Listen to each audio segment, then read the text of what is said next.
Dios es bueno. Vamos a la palabra de Dios. Vamos al libro de Segunda de Samuel, capítulo 6. Hemos estado hablando a lo largo de este año acerca de la presencia de Dios. Qué importante es anhelar la presencia de Dios, buscar la presencia de Dios, porque definitivamente sin Dios estamos perdidos. Sin Dios, sin la presencia de Dios en nuestras vidas, estamos perdidos. Necesitamos de Dios en nuestras vidas. El tema del día de hoy es: anhela su presencia y serás prosperado. La prosperidad tiene que ver con la presencia de Dios en nuestras vidas, definitivamente. La prosperidad en nuestras vidas está ligada con la presencia de Dios en nuestras vidas. Qué importante es anhelar esa presencia de Dios en nuestras vidas. Entonces vamos a ver una historia que ya hemos predicado acerca de esta historia. Es probable que tú la conozcas, pero el otro día escuché algo bien bonito, que es como una parábola de la palabra de Dios. Dice que nadie toma de la misma agua en un río. Cuando tú tomas agua de un río, nunca vas a tomar de la misma agua que nadie, porque ese río está fluyendo todo el tiempo. Ese río está fluyendo, y ese río es como la palabra de Dios, que siempre está fluyendo. Y aun cuando muchas veces podemos leer la misma historia de la Biblia, pero nunca vamos a aprender lo mismo. Cada vez que leemos la palabra de Dios, aprendemos algo nuevo. Amén. Entonces, bueno, anhela su presencia y serás prosperado. Vamos a leer el versículo 1. Entonces David, el gran rey David, volvió a reunir las tropas. Y a mí me encanta, y yo quiero animarte que cuando leas la Biblia pongas atención en los detalles. Porque cuando tú y yo en nuestra vida ponemos atención en los detalles, en ese momento vemos las cosas de otro punto de vista y empezamos a comprender las cosas de otra manera. Fíjense, entonces David volvió a reunir, y aquí da un detalle, a las tropas más selectas de Israel. No a cualquiera que se decía ser un soldado, sino dice, agarró a las tropas más selectas de Israel. Y tú pensarías, bueno, si está agarrando al cuerpo elite, ¿no? En Estados Unidos serían the SEALs, los SEALs, ¿no?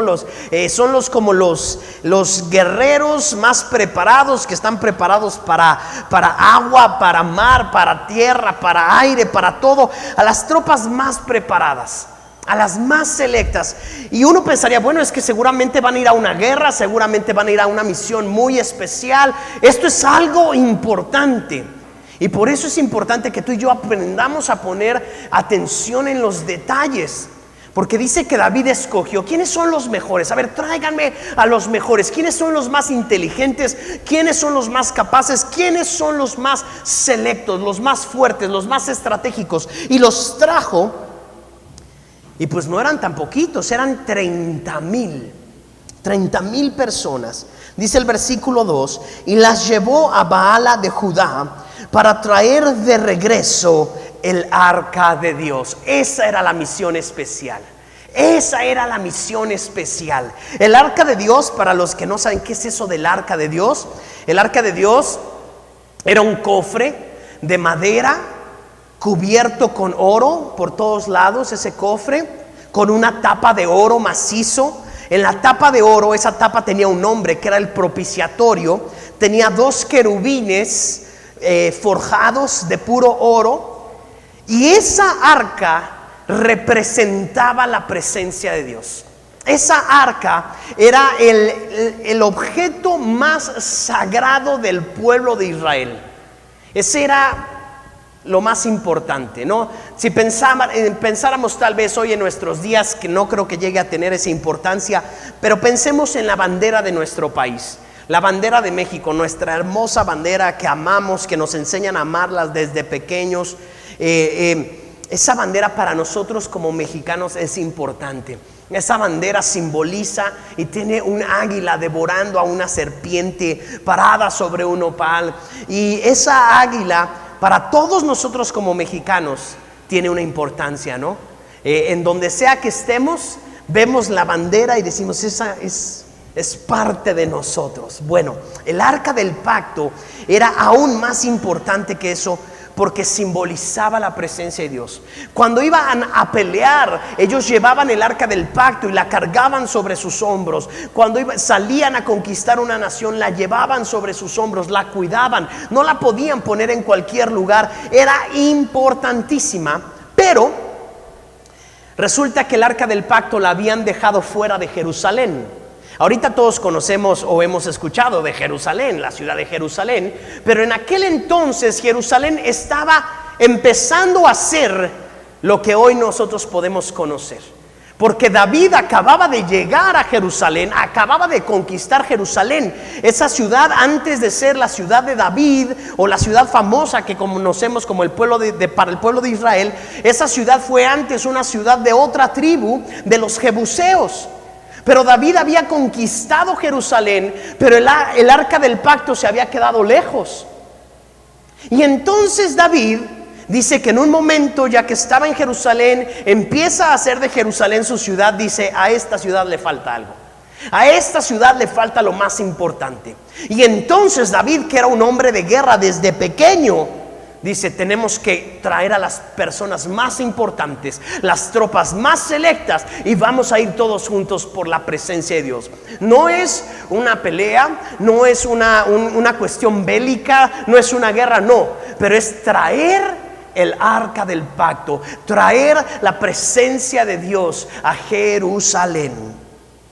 Entonces, vuelvo a leer, dice versículo 2: y las llevó a Baala de Judá para traer de regreso el arca de Dios, que lleva el nombre del Señor de los ejércitos celestiales, quien está entronizado entre los querubines. Versículo 3: así que pusieron el arca de Dios en una carreta nueva y la retiraron de la casa de Abinadab, que estaba en una colina.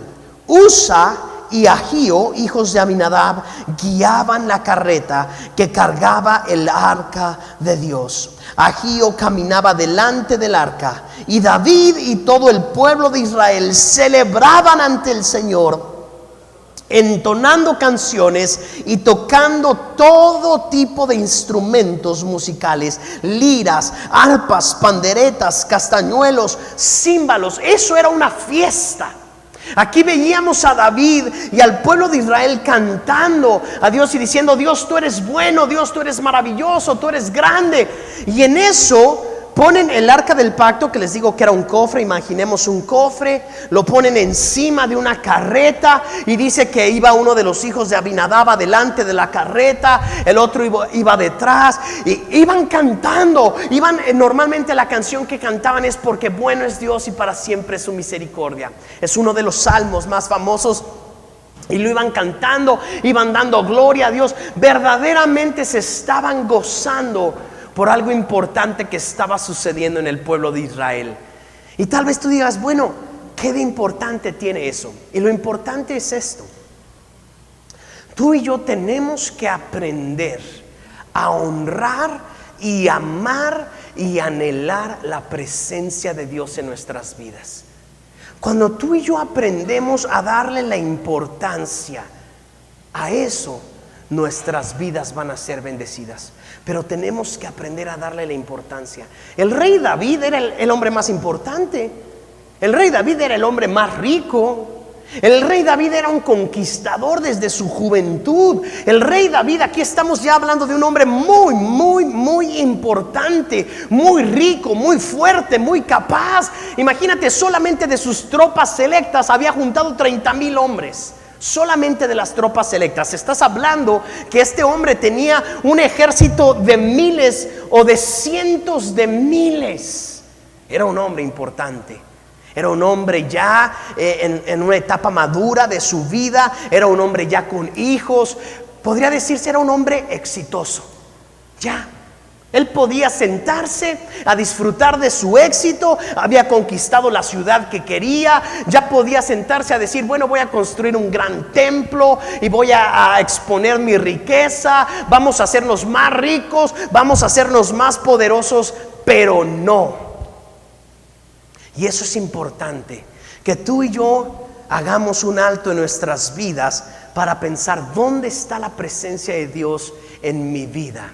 ¿Qué tanto significa para mí la presencia de Dios en mi vida? El año pasado, en los últimos meses del año, estuve hablando acerca de algo, y es que Dios quiere llevarte a ti mucho más lejos de lo que tu capacidad te puede llevar. Muchas veces nosotros somos personas muy capaces, muy inteligentes, muy preparadas, muy estudiadas, pero Dios no quiere llevarte a donde tu capacidad, tu inteligencia, tu fuerza te da. Dios quiere llevarte mucho más lejos, pero para eso es necesario la presencia de Dios. Y David sabía eso. David sabía lo que Moisés un día, y lo vimos hace algunas semanas, Moisés un día le dijo a Dios, Dios, si tú me vas a llevar a la tierra prometida, pero tú no vas conmigo, yo no quiero ir. Yo no quiero ir sin tu presencia a ningún lugar. Y eso tenemos que entenderlo, y tienes que entenderlo, y no importa qué tan exitoso seas en tu vida o qué tan exitoso te sientas el día de hoy, si la presencia de Dios no te está acompañando, de nada sirve todo el éxito que tengas. De nada sirve.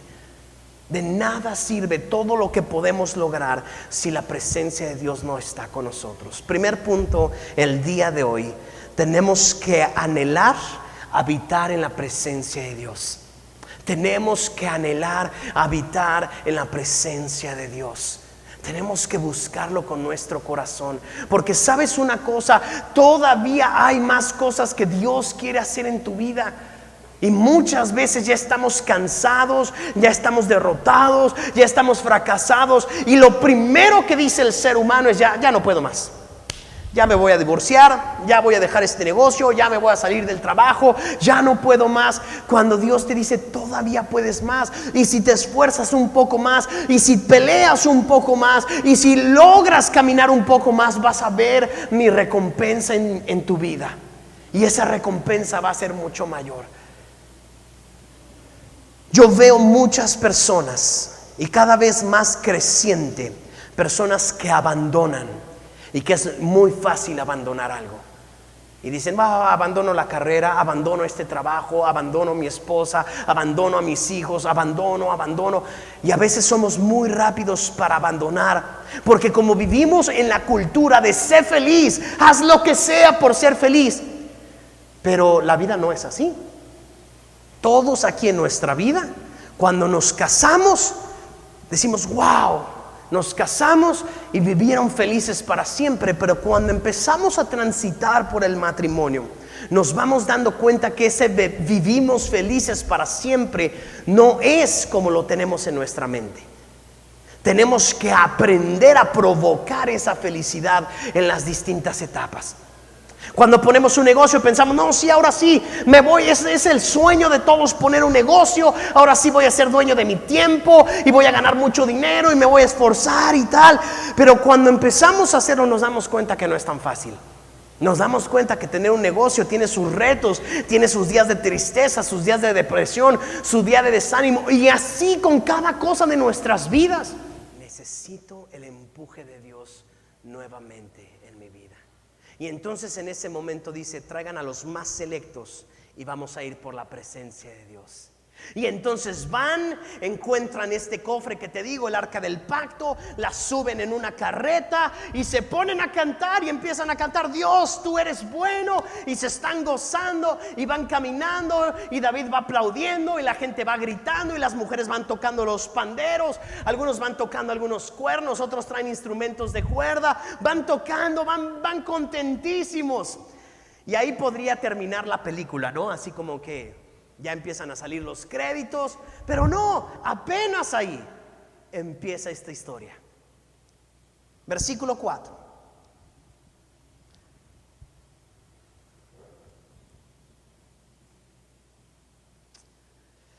Versículo 6. Cuando llegaron al campo de trillar de Nacón, ya habían avanzado un tiempo. Dice, los bueyes que llevaban la carreta tropezaron y Usa extendió la mano para sujetar el arca de Dios. Entonces se encendió el enojo del Señor contra Usa y Dios lo hirió de muerte debido a lo que hizo. Así fue como Usa murió ahí mismo junto al arca de Dios.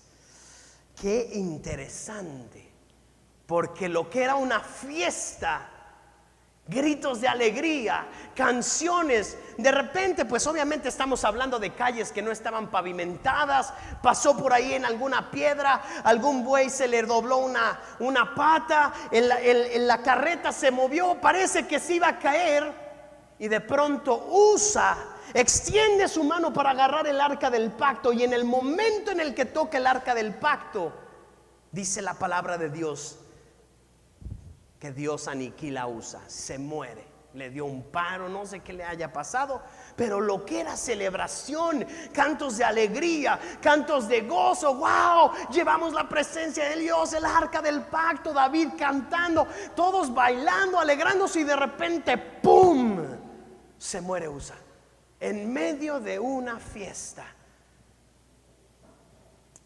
Me acuerdo cuando ya no tanto, pero a veces cuando eran más chiquitas nuestras hijas, íbamos a las fiestas de los niños, y que la fiesta que tiene el brincolín y los payasos y fiesta, comida y todo, y había una hora que siempre decíamos mi esposa y yo, como que ya se empezó a descomponer la fiesta. De repente un niño ya se había descalabrado, ya un niño ya se había hecho del baño en el brincolín. Me acuerdo que una vez le dieron un palazo a una niña en la piñata, ¿no? Le dieron un palazo y traía un chichón impresionante. Y siempre decíamos, mi esposa y yo, ya se empezó a descomponer la fiesta. Como que de repente en las fiestas de los niños algo pasaba, que de repente todo lo que era alegría, de repente uno ya salía corriendo a la Cruz Roja, veías a los papás corriendo de aquí para allá, ya se cayó esto, ya pasó esto, siempre pasaba. Y cómo se torna, ¿no?, la fiesta, como que el ambiente cambia completamente, y pues uno, ¿cómo ayudo? Y tratas ahí de ayudar, pero la verdad es que el ambiente se pone tenso, ¿no? No sé si ha sido alguna boda que estaba planeada para hacer en el sol y de repente empieza a llover durísimo y pues uno lo lamenta, sufre con los novios, la novia empapada, y pues uno, no, pues alégrate en medio de todo esto. Y sí, uno trata de echarle ganas, pero no es lo que uno esperaba.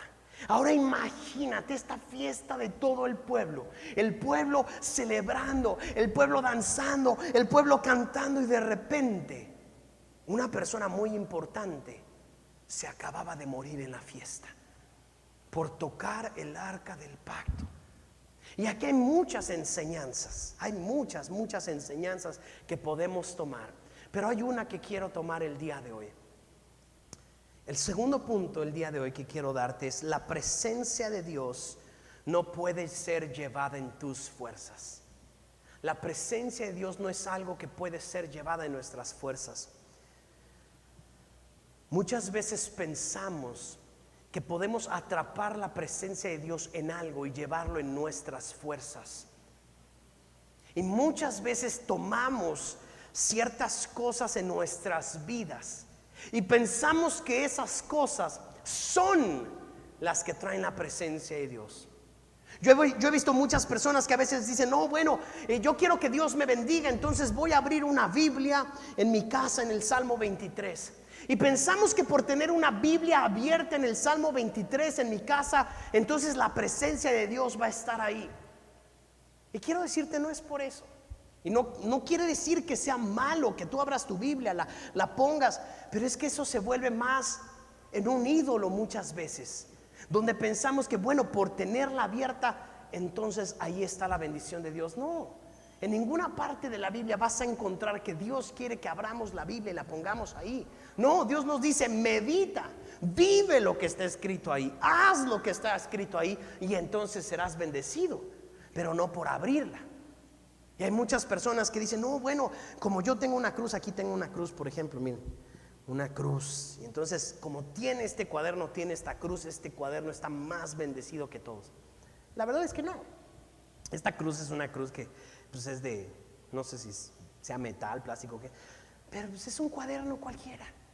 O sea, esto no tiene, y aunque yo hago aquí mis anotaciones de lo que comparto, de lo que escucho de la palabra de Dios, pero este cuaderno, el día de mañana me lo roban, lo queman, lo reciclan, es un cuaderno más. Este templo, se los he dicho muchas veces, hoy es un templo, pero es una bodega. Todos podemos darnos cuenta que es una bodega. Cuando estamos aquí y adoramos al Señor, pues está padrísimo. Pero esto es una bodega. Y si mañana Coca-Cola la quiere rentar, la va a rentar y va a guardar aquí cocas. La presencia de Dios no va a permanecer aquí, porque la presencia de Dios no se lleva en las cosas humanas que hagamos con nuestras propias manos, porque la misma palabra de Dios dice que la presencia de Dios no habita en templos hechos por manos de hombres. Pero al hombre nos gusta, oh no, es que este templo es una bendición, o este lugar, no, el lugar donde tú estés va a ser una bendición, sea el lugar donde sea, porque vas tú y porque Dios está contigo y Dios está dentro de ti. Y eso es lo que tenemos que saber. Entonces el problema que encontramos aquí, y ahorita vamos a entenderlo en la historia, es que esa carreta significaba las fuerzas del hombre. Eso que hizo Usa era tratar de ayudar a Dios, como muchas veces nosotros estamos tratando de ayudar a Dios de una o de otra manera. Muchas veces nuestras oraciones solamente son cuando yo ya no puedo hacer nada. Pero para todo lo que yo puedo hacer, no le pido su bendición al Señor. Y ya cuando me encuentro en el cáncer, ya cuando me encuentro en la quiebra, ya cuando me encuentro sin de plano nada que hacer, en ese momento, ahora sí, Señor, ayúdame. Cuando en realidad nuestra oración debe ser constante todos los días. Vamos a salir a trabajar, a nuestro trabajo diario, donde sabemos qué hacer, sabemos cómo prender la computadora, hacer las cuentas, cómo llegar a nuestro trabajo, cómo ir, cómo venir. Sabemos todo, pero aún así necesitamos la bendición de Dios. Necesitamos la bendición de Dios. Y eso es lo que David estaba entendiendo en este tiempo. Aunque era rico, aunque era poderoso, aunque era rey, pero él necesitaba la presencia de Dios. Y no en sus fuerzas, no en su capacidad. Yo muchas veces escucho testimonios de personas en las que Dios hizo algo, pero muchas veces esos testimonios parece que se están dando gloria a sí mismo en lugar de gloria a Dios. No, es que yo como me puse a orar todos los días a las 4 de la mañana, entonces Dios hizo el milagro. Hay muchas personas que también se ponen a orar a las 4 de la mañana y Dios no hace el milagro. No es por el hecho de pararme todos los días a las 4 de la mañana, no es ese el conjuro. Todas esas cosas son cuestiones religiosas que tenemos que quitar de nuestro corazón. Porque a veces es, no, si ayuno, entonces como que mi oración agarra más poder. No, el ayuno es bueno, es bíblico, está escrito en la palabra de Dios, pero el ayuno tiene su objetivo. Y muchas veces nosotros pensamos, no, es que si ayuno, entonces como que Dios va a ver que estoy así con el dolor de estómago, el dolor de cabeza, y entonces Dios va a decir, no, ahora sí hago el milagro. Y eso es lo peor que podemos pensar, porque entonces ponemos a Dios al nivel de Tlaloc, al nivel de cualquier otro Dios al cual le ofrecían sacrificios para que lloviera, para que hubiera cosecha, para la fertilidad. Y Dios no es así. Lo hemos hablado muchas veces. Dios es un Padre.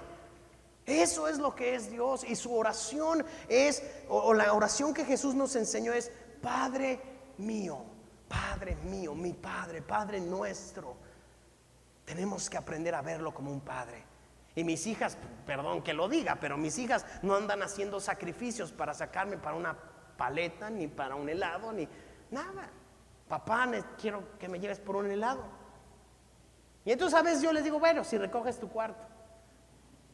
Pero si no lo recogen, la verdad es que con este calor también las llevo por el helado. Porque soy un padre. Y eso es lo que hace Dios. El problema es que tenemos tantos conceptos religiosos heredados por generaciones que pensamos que entonces tengo que usar todas mis fuerzas para ganarme el favor de Dios o la presencia de Dios. Y no es así. No es así. Total que usa su fuerza para tratar de detener el arca. Y lo que se me hace interesante es el siguiente versículo, versículo 8. Entonces David se enojó porque la ira del Señor se había encendido contra Usa, y llamó a ese lugar Fares Usa, que significa desatarse contra Usa, nombre que conserva hasta el día de hoy. Punto número 3, el día de hoy, es que tú y yo tenemos que aprender a hacer las cosas a la manera de Dios. Tenemos que aprender a hacer las cosas a la manera de Dios. Yo creo que todos nos enojamos cuando Dios no hace las cosas como nosotros queremos, precisamente porque religiosamente creemos que Dios debería de hacer las cosas como a nosotros se nos antoja. Y entonces nos enojamos cuando no es así. Entonces nos enojamos. ¿Por qué si estoy yendo todos los domingos a la iglesia Dios no hace el milagro? Pues ¿por qué no? O sea, habrá alguna razón por ahí, sí, y tal vez nunca la sepas. Tal vez simplemente es el hecho de porque estás yendo todos los domingos para tratar de sacarle algo a Dios. Y tal vez Dios dice: es que no quiero que venga los domingos nada más a ver qué me sacas. ¿Por qué no vienes nada más para disfrutar el tiempo de adoración? ¿Por qué no nada más vienes a aprender la palabra de Dios? Sí, pero Dios, quiero que hagas esto y quiero que lo hagas ya y que lo hagas de esta manera. Cuando hemos tenido las reuniones de matrimonio les digo: no creas que esto que te estoy predicando o esto que estamos enseñando es para tu esposo. Porque pensamos muchas veces: ay, que mi esposo escuche lo que está diciendo el pastor, que mi esposa escuche lo que está diciendo el pastor. Le digo: no lo va a escuchar, o sea, ni te enfoques en eso. Tu esposo ahorita trae los oídos y está escuchando otra cosa. No lo va a escuchar. Y entonces muchas veces es: ¿oíste lo que dijo el pastor en la predicación? Es que por eso lo dijo. Que no, ni cuéntame. Estaba en otro lado. Porque la palabra de Dios no es para tu vecino, para tu esposa, es para ti, es para mí. Tenemos que aprender a recibirla. Y muchos están aquí orando: ay, Señor, que escuche, ay, esta está bien buena para quién sabe quién, ay, se la voy a mandar aquí. Y esa persona no va a recibir eso, porque Dios te lo estaba hablando a ti. Y el problema es que mientras vamos repartiendo a quién le vamos a mandar esta palabra o quién debería oírla, nos perdemos lo que Dios está hablando a nuestro corazón. Y David se enoja, como muchas veces tú y yo nos enojamos. Es que, Señor, yo doy mi diezmo en la iglesia y yo doy mis ofrendas y yo sirvo, y tú estás prosperando económicamente al que no va a la iglesia, al que es adúltero, al que se porta mal, al que hace esto, hace trampa, Quitémonos de esas cosas, porque esas cosas nos van a frustrar. Eso no es lo que tenemos que estar haciendo. Como mexicanos, la verdad es que nuestra cultura es muy buena de estar viendo cómo le va al otro, compararme con el otro, si el otro es más rico, si el otro es más pobre, si el otro hace esto, si el otro no lo hace. Eso hace daño. No nos comparemos, porque nunca vamos a ser como el otro. Y de nada sirve si te comparas con alguien que está menos, o en algún punto, en algún área, en algo menor que tú. Pues te va a hacer daño, porque te vas a acomodar y vas a decir: bueno, pues estoy mejor que el vecino y me acomodo. Y si te comparas con alguien que tiene más, te va a hacer daño, porque te vas a frustrar porque no llegas. La comparación nunca va a ser bueno. Tú y yo estamos en carreras diferentes. Tú y tu esposa están en carreras diferentes. Tú y el matrimonio del vecino están en carreras diferentes. Tenemos que aprender a ver nuestras vidas y decir: soy mejor que ayer, soy mejor yo que hace 5 años. No mejor que nadie, porque Dios nunca dijo que fuéramos mejor que nadie. Dios nos enseña que nosotros tenemos que aprender a ser mejor que nuestra versión de ayer. Eso es lo que tenemos que hacer.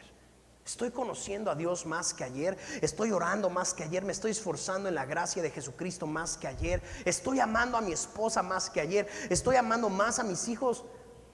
Los demás, ahora sí que hagan lo que tengan que hacer, pero yo tengo que ver por mí. Eso es madurez, eso es crecimiento. Y David se enojó.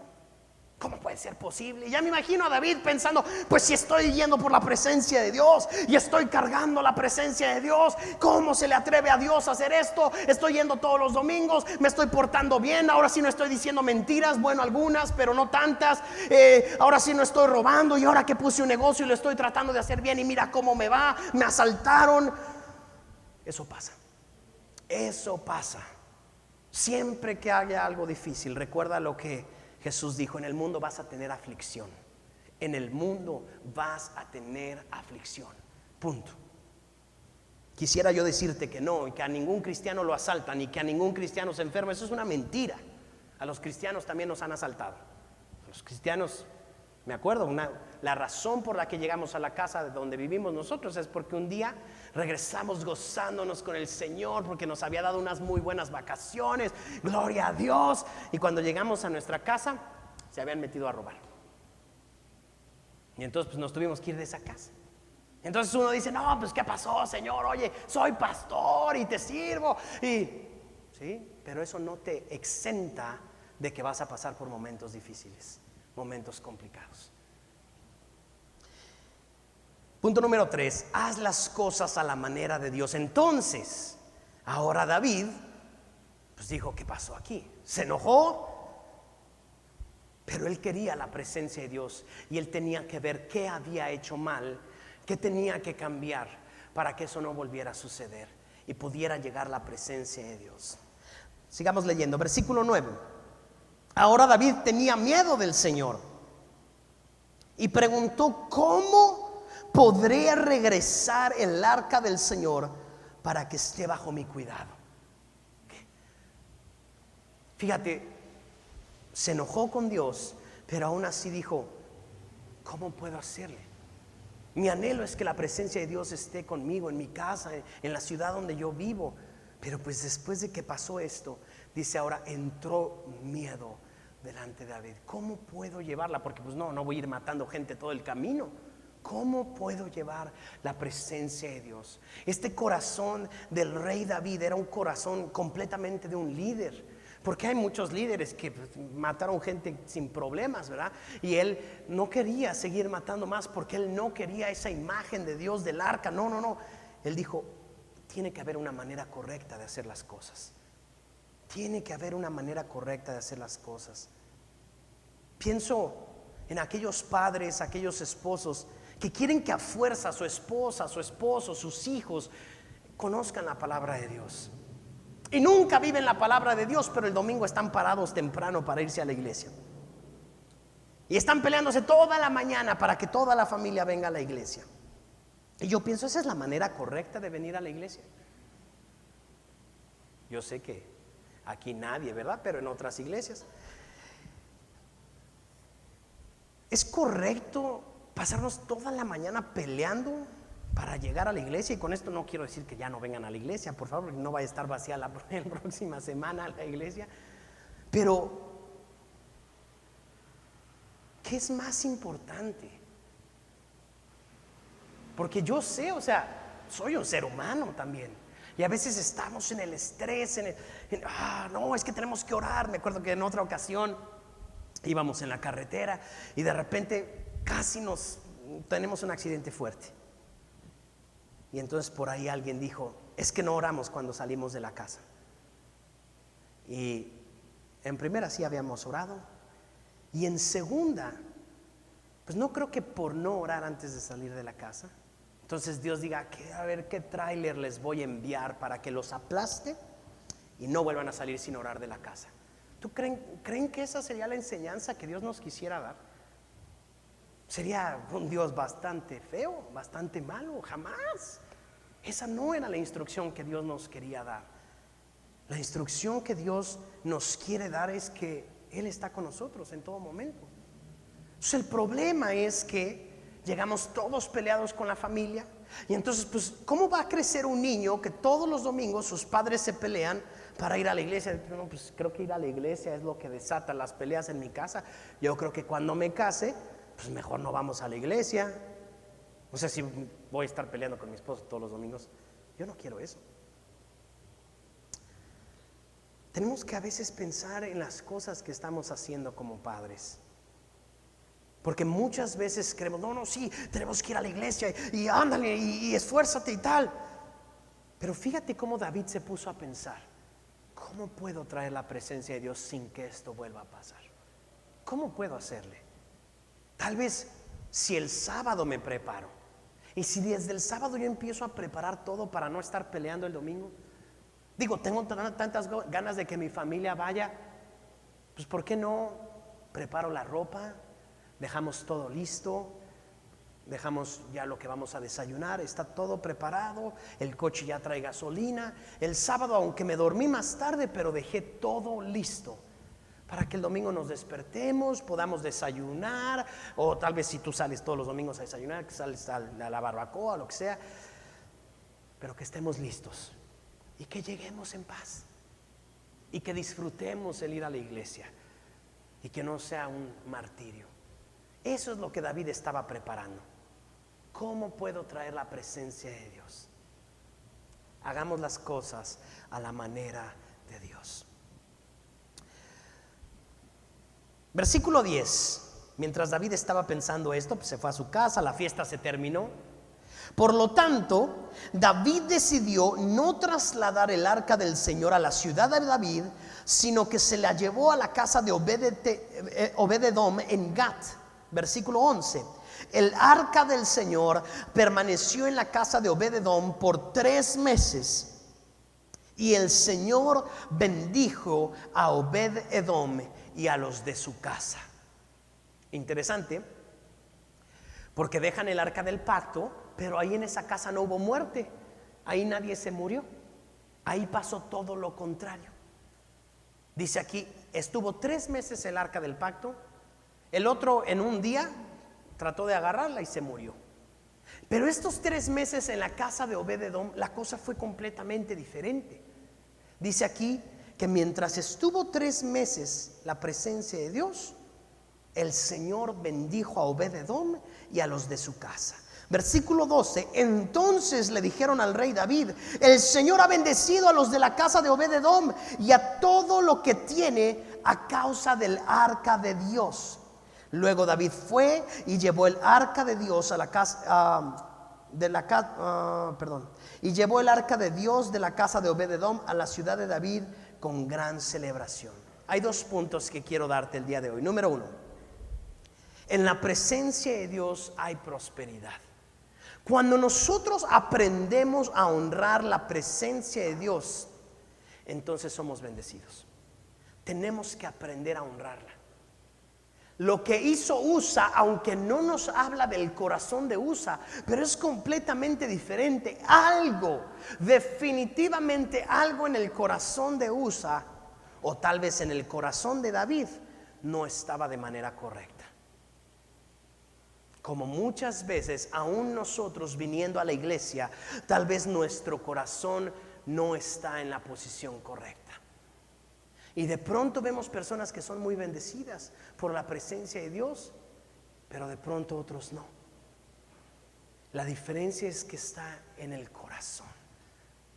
Porque Dios no ve lo externo. Dios no ve lo que todos vemos. Dios no ve lo que todos estamos pendientes. Y sí, mira qué guapo vino a la iglesia. Mira qué arregladito. Ay, mira qué familia tan bonita. Y pensamos que porque llegan agarrados de las manos a la iglesia son una hermosísima familia. Eso no garantiza que sean una hermosa familia.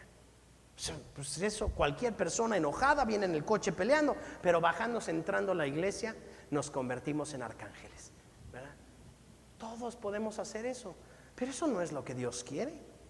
Eso no es lo que Dios quiere. Y yo me imagino que Obed-edom y su familia eran personas que verdaderamente honraban la presencia de Dios. Ahora quiero que nos hagamos una pregunta. ¿Qué tanto honramos la presencia de Dios? ¿Qué tanto la honramos? ¿Qué tanto honramos lo que está escrito en la palabra de Dios? Porque verdaderamente lo que está escrito aquí tiene poder para transformar nuestras vidas. Pero ¿lo estás honrando? ¿Qué es honra? ¿Qué es honra? Honra es cuando tú le das a una cosa, lugar, situación, le das una posición de altura. Y cuando tú dices, esto para mí es importante, y como es importante, yo voy a esforzarme para que eso, llámale, ponle el nombre que sea, esté bien y tenga todo lo necesario y tenga todo lo que yo pueda darle. Eso es honrar. Eso es honrar. La honra no solamente es obediencia, porque hay personas que pueden ser obedientes a la palabra de Dios y decir, yo doy todos mis diezmos a la iglesia todos los meses. Y Jesús les dice, pues sí, ustedes dieron todos los meses sus diezmos. Jesús les dijo a los fariseos, pero el problema es que se olvidaron de la misericordia. El problema es que se olvidaron de la gracia. Ustedes tenían que sí diezmar, pero también tenían que tener misericordia. Y el problema es que como el diezmo se veía y pasaban y dejaban sus ofrendas y pasaban y dejaban su dinero y toda la gente los veía, ay, mira cómo todos los meses puntualitos. Muchas veces ya lo hacían por eso, simplemente por que lo vieran, para que me vean que sí lo estoy dando, para que me vean que sí estoy obedeciendo, para que me vean que sí soy una persona muy cristiana, que soy una persona que me voy a ir al cielo. Pero el corazón, cuando nadie nos está viendo, sigue siendo el correcto. Cuando nadie nos está viendo, seguimos pensando de la manera de honrar a nuestro Dios. Tenemos que aprender a honrar a Dios en todo lugar, no solo aquí en la iglesia. O sea, no puedes ir con gorra a la iglesia porque es la casa del Señor. ¿De qué sirve que vengas con gorra o no vengas con gorra si saliendo de la casa del Señor estás en adulterio, hablas puras groserías, en lugar de decir palabras sacas cucarachas? ¿De qué sirve venir sin gorra a la iglesia? Personas que se alarman porque es que está tatuado y es cristiano y se tatuó. ¿De qué sirve no tatuarnos si nuestra vida habla completamente diferente cuando estamos afuera? Si no somos un ejemplo de Cristo, no sirve de nada el no tatuarnos. Como muchas iglesias donde no, las mujeres tienen que estar de velo, las mujeres tienen que estar de falda larga, las mujeres, ¿de qué sirve todo eso si en nuestro día a día no vivimos la palabra de Dios? ¿Dónde es nuestro día a día? Por eso Jesús dijo, ama a tu prójimo, a tu esposa, a tu esposo, no tienes esposa, a tus hijos, a tus padres, a la persona más cercana. De nada sirve todo lo demás, ni ir de falda, ni no tatuarse, ni traer tus diezmos, ni ir todos los domingos o servir en la iglesia, si no somos capaces de amar a nuestro prójimo. De nada, todo lo demás no sirve. Todo lo demás no sirve. Eso es lo que Usa tenía. Tenía la carreta, tenía los bueyes y tenía la fuerza suficiente para detener el arca. Pero eso no era lo que Dios quería. Dios quería un corazón como el que tenían Obed-Edom y su familia, que tuvieron el arca del pacto. Y yo me imagino que ellos tenían una honra especial, pero no mientras estaba ahí el arca, sino en sus vidas diarias. Y tal vez el arca se quedaba en la casa, pero Obed-Edom salía al campo a sembrar, y los hijos salían a hacer sus cosas, y la esposa tal vez se quedaba cocinando, pero todos honraban a Dios aunque no estuvieran frente del arca. No como aquellos que honran a Dios mientras están frente al pastor. Y mientras están frente al pastor, ay, vamos a orar, ay, vamos, oh sí, gloria a Dios, sí. ¿De qué sirve que lo hagan frente a nosotros? No sirve de nada. Eso no es lo que Dios anhela. Lo que Dios anhela es que cuando no está el pastor, cuando no estás en la iglesia, vivamos una vida de acuerdo a lo que el Señor nos está mandando. Si no seríamos muy hipócritas, ¿no? Y Jesús les dijo a los hipócritas, ustedes son unos sepulcros blanqueados por fuera, qué sepulcros tan bellos, pero por dentro siguen estando muertos. Y ese es el problema que muchas veces tenemos que enfrentar. Entonces sí, anhelamos la presencia, pero la presencia de Dios nos va a acompañar ahora todos los días de nuestras vidas. Ay, qué tremendo. Punto número 5. Bueno, el 4 nada más quiero repetirlo. En la presencia de Dios hay prosperidad. Número 5. Es interesante cómo cuando la presencia de Dios verdaderamente reposa sobre una persona, las demás personas van a ver que lo que Dios está haciendo en ti, solamente Dios lo pudo hacer. Eso es interesante, porque la bendición de Obed-Edom no fue una bendición normal. Digo, solamente estuvo 3 meses. En 3 meses, ¿qué tanto puede cambiar la vida de una persona? Sinceramente, 3 veces. Digo, ahorita ya estamos en abril, 3 meses del año ya se nos fueron. Parece que ayer nos estábamos comiendo las uvas, ¿no? Algunos nos comimos como 500 uvas para ver si así cambiaba el año.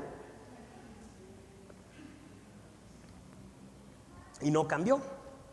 Pasaron 3 meses ya, se acabaron y ya está a punto de terminarse el otro. 3 meses pasan de volada. Qué interesante y qué importante es cuando la presencia de Dios está en tu vida. En 3 meses la gente se puede asombrar. Solamente 3 meses. Que la gente diga, es que algo está pasando con Obed, porque resulta que sus árboles están cargados de fruta, su campo está cargado de trigo, su esposa está más guapa y se ve más joven. O sea, en realidad hay algo que está pasando en la casa de Obed. Y eso es importante que lo notemos, porque cuando la presencia de Dios está en nuestras vidas, todo empieza a cambiar, todo empieza a prosperar. Porque prosperidad no solamente es tener más dinero, eso es algo vulgar, eso es una manera vulgar de verlo. Ser prósperos es tener mucho dinero. No. Hay gente con muchísimo dinero, hay narcotraficantes en nuestro país por todos lados con un montón de dinero, pero eso no quiere decir que sean prósperos. Porque pues todo el corazón podrido, eso no es prosperidad. Prosperidad es que sí puede haber una vida económica de bendición, sí, claro, pero que en sus emociones sean sanos, en sus sentimientos, en sus pensamientos, en su vida diaria, en su matrimonio, con sus hijos. Sí, obviamente vamos a tener retos, vamos a tener cosas fuertes, pero qué importante es cuando la gente puede ver, estos tienen algo diferente. Y eso solamente lo provoca la presencia de Dios. Dinero pueden tener muchos. Cualquier persona que se esfuerza o cualquier persona que hace las cosas mal puede llegar a tener mucho dinero. Pero prosperidad es cuando tú y yo tenemos la presencia de Dios. Y eso sana mi mente, sana mi corazón, sana mis pensamientos, sana mi vida, sana mis sentimientos. Me da la capacidad de pedir perdón, me da la capacidad de perdonar, me da la capacidad de tener fe para creer en milagros, me da la capacidad de creer por cosas mayores. Todo eso solamente puede venir de la presencia de Dios. Por eso David anhelaba la presencia de Dios, porque decía, rico ya soy, conquisté, ya tengo la ciudad que quiero, ejércitos ya tengo, esposas tenía de sobra, hijos ya tengo todo. Pero falta el ingrediente más importante, la presencia de Dios. Un hombre que lo tenía todo, toda la vida arreglada, y estaba joven, estaba en sus 30, estaba joven y tenía la vida arreglada. Pero dijo, no, sabes que yo necesito la presencia de Dios, porque solo la presencia de Dios va a poder hacer la obra completa en mi vida. Por eso es que tenemos que anhelar la presencia de Dios. Tenemos que llegar al punto donde nos cansamos del éxito humano y decir, Dios, necesito tu presencia, porque el éxito humano no me va a dar nunca la felicidad que solo tu presencia me puede dar. Por eso es que oramos. Por eso es que venimos a la iglesia, porque decimos, Dios, sin ti no la voy a lograr, sin ti no puedo, sin ti mi matrimonio no va a mejorar, sin ti mis hijos, quién sabe dónde van a terminar, en la sociedad donde vivimos, sin la presencia de Dios, tus hijos, híjole, no va a ser fácil la cosa. Estamos viviendo en la decadencia humana, viendo todo lo que sale en las películas, series de televisión, o sea, vamos de mal en peor. Sinceramente, sin la presencia de Dios, nuestros hijos, ¿dónde van a terminar? Tenemos que animarles y enseñarles a nuestros hijos a buscar la presencia de Dios. Y la presencia de Dios muchas veces no nos va a permitir hacer las cosas como nos gusta hacerlas. Porque a veces nos gusta robar, porque a veces nos gusta mentir, porque a veces nos gusta hacer lo malo para conseguir lo que queremos. Pero la presencia de Dios nos va a detener y nos va a decir, no, esto no es así. Esto no es así. No puedes ganarte las cosas mintiendo. No puedes ganarte las cosas manipulando. No puedes ganarte las cosas solamente porque las quieres y ya. Por eso necesitamos la presencia de Dios. La presencia de Dios en nuestras vidas. Llegaron estas personas con David y le dijeron: David, oh rey David, ¿qué crees? Lleva 3 meses el arca del pacto en casa de Obed-edom. ¿Y qué crees? Le ha ido súper bien. Todo ha estado maravilloso, todo. No, es que de verdad deberías de ver la bendición. Y todos nos asombraríamos de ver de una persona que 3 meses después su vida es completamente diferente. O sea, imagínate el lugar. ¿Quién quería tener el arca del pacto en su casa? Pues nadie. ¿Que no uno se acababa de morir ahí en el camino? No, a mí no me la traigas, gracias. O sea, yo creo que eso fue un tema. ¿Dónde la ponemos? Pero ahí hubo alguien que conocía la presencia de Dios, Obed-edom, y dijo: pónmela a mí en casa, porque yo vivo con la bendición de Dios. Esté el arca o no esté, haya una Biblia o no haya una Biblia, vaya el domingo o no vaya el domingo, yo creo en la presencia de Dios y en la bendición de Dios desde antes. Entonces ponla en mi casa. La presencia de Dios ya está, aunque tú traigas el arca. Esa era la vida de Obed-edom. De hecho, si tú lees de la vida de Obed-edom, cuando David hace el templo, bueno, Salomón hace el templo, su hijo, dice que la familia de Obed, sus hijos y sus generaciones, son las que estuvieron ahí cuidando las cosas de Dios. Porque era una familia que conocía la presencia de Dios. Era una familia que buscaba y anhelaba y honraba la presencia de Dios. ¿Qué tanto honras la presencia de Dios? ¿Qué tanto honras la palabra de Dios? Termino con esto.